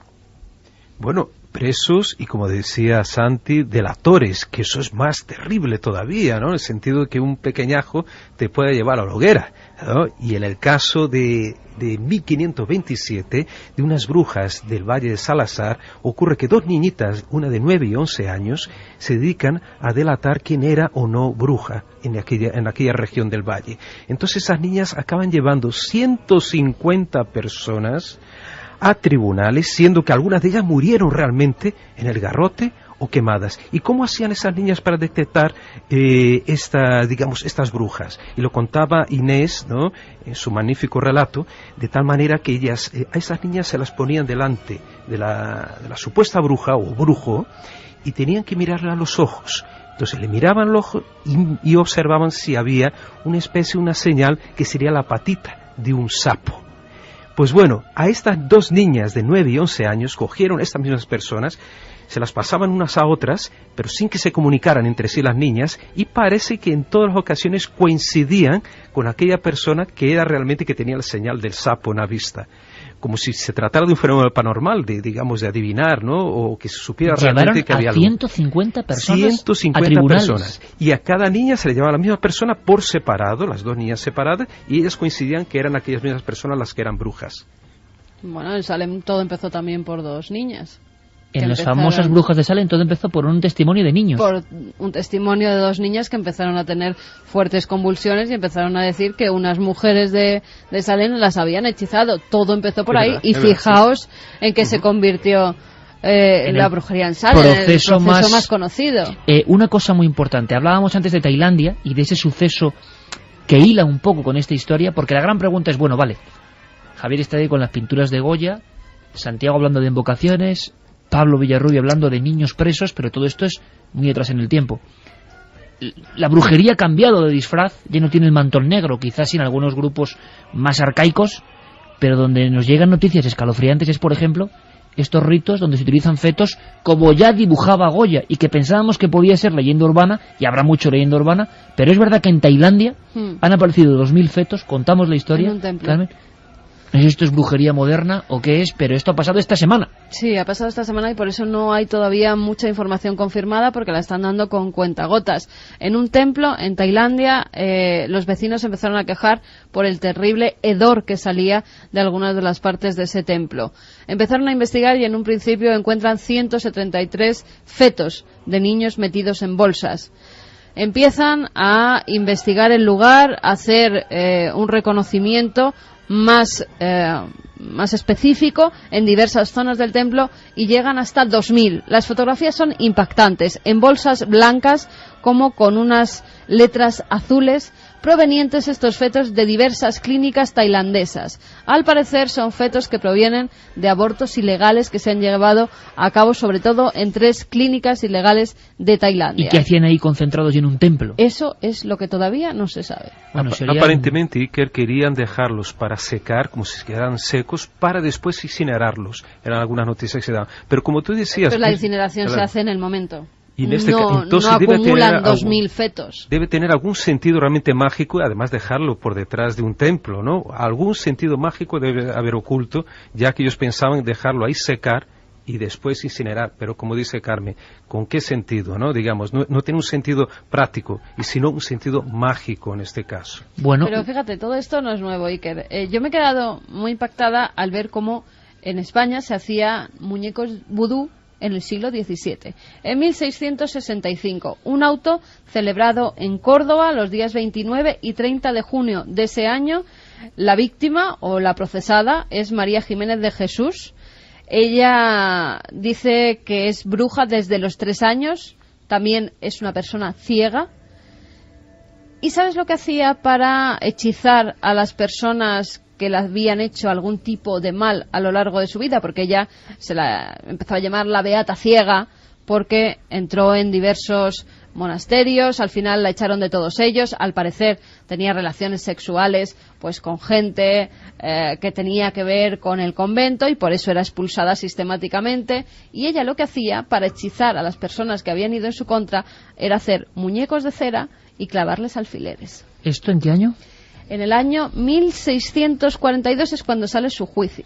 vudú en la España del siglo XVII. No es mal asunto, no es mal programa, ni mucho menos. En fin, congreso de brujología, prácticamente 40 años después del primero de San Sebastián, que provocó no pocas polémicas, y seguro que saldrá material interesantísimo a nivel antropológico. Los lugares todavía siguen ahí, la iglesia de Bere Bidasoa, las cuevas donde supuestamente había estos aquelarres. Pablo, gracias por la crónica, gracias por el aprendizaje, y desde luego el mundo de la brujería, aunque nos suene muy antiguo, todavía por desgracia sus tentáculos siguen en pleno siglo XXI. Sin duda, y veremos esto también en cuarto milenio, ¿no? Y con imágenes realmente escalofriantes y tremendas de estos lugares que están ahí, como has dicho, vivos, ¿no? Todavía, las piedras están ahí para hablarnos. Pablo, gracias como siempre, compañero. Gracias a ti también, Iker. ¿Cómo os quedáis tú mismo, Pablo? Javier, por ejemplo, que sois ufólogos de pro también. ¿Qué pasó con las teletransportaciones? Eran casos, ¿verdad?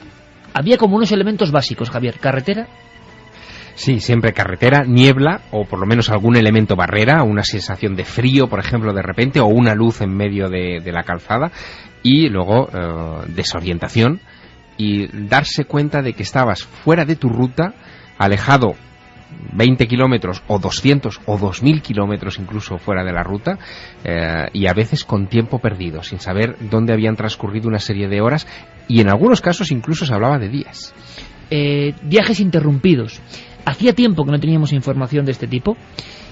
Ahora, en 5 minutos, después de las noticias, un equipo de socorristas y un equipo de nadadores olímpicos de Uruguay nos van a contar una historia increíble, absolutamente increíble, que va a dar pie para que resucitemos este fenómeno, sea lo que sea. Tiempo perdido, teletransportación. Y si alguien quiere saber algo más de las brujas, por favor que anoten. Hasta el 3 de diciembre en el Palacio de Congresos de Tarragona hay una interesantísima exposición por bruja y envenenadora, la caza de brujas en Cataluña. Interesantísimo. Y te daré últimos datos sobre los fetos tailandeses.